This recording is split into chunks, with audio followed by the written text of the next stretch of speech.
Hey everyone. If you remember back in my Halloween month, I said how I grew up on horror movies and horror books, anything scary, anything paranormal.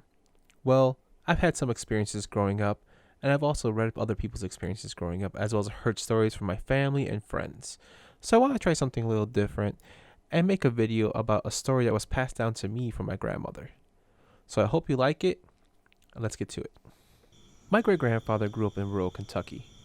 During the summer, the way he would earn money would be helping neighbors, down an old country road doing chores, etc. One night, on his way home, he got a very frightful experience. After finishing up with the job, he began to walk home. It was a hot summer day and he welcomed the coolness of the night, but he also knew he would have trouble seeing due to there being no streetlights at the time. Also, it being a rural road in Kentucky where streetlights were pretty much non existent. As he began to walk, the sun set and the road he was on was barely lit by the moonlight. He continued to walk the road until he started to hear a clicking sound behind him. His first thought was, there must be something on my shoes. So he stopped and checked his shoes, noting to himself, it must be that because the sound stopped as well.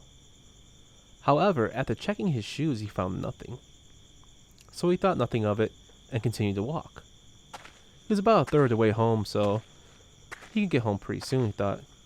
Again, the clicking sound continued.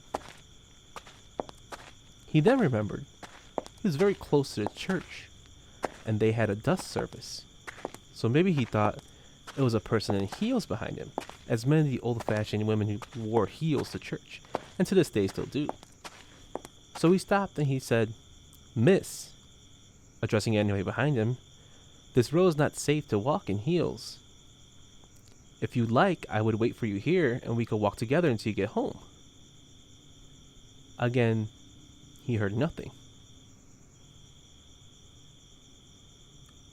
Yet, he began to walk again, and the clicking sound continued again. Just at that moment, he saw a car coming down the road, and thought to himself, well, I can go off to the side of the road and see who is behind me when the car passes by. So, as the car was passing, he stepped to the side of the field and watched as the car passed by him, lining up the road and field. It was completely empty. Now, he was beginning to get really scared. He continued to walk, and the clicking became at a faster pace. All of a sudden, he felt somebody push him in the back as hard as they could, almost knocking him off his feet. In an instant, he reached into his pocket and pulled out his pocket knife his father had given him, and blindly threw it behind him before running off into the night about a mile to his house. Once getting home, everyone was asleep, due to them waking up early to do their own chores at 4 a.m. So he went to his room, but of course he couldn't sleep through the night. All he continuously heard was the clicking sound, and kept trying to think, what was it? What was that sound? And the more and more he thought about it, the more and more he thought, it didn't sound like heels. It sounded like hooves. And of course, he didn't sleep through the night. However, in the morning he heard his mom in the kitchen, went into there and told her about the incident.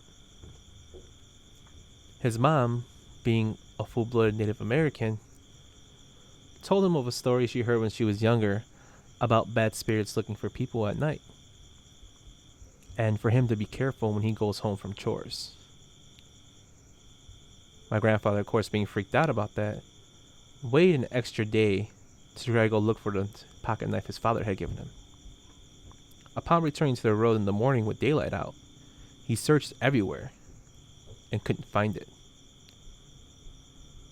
Even as he got older in life, he would always say he was a little weary walking at night in that area. When my grandmother was little and when she got older, he would say the same thing, be careful coming home at night. Always walk with somebody or see if you can get a ride home.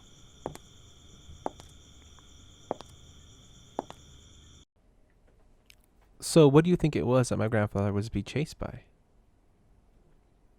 I'll leave it up to you in the comments. Again, thanks for watching and listening, If you liked it, if you can, hit the like button and subscribe for more videos in the future.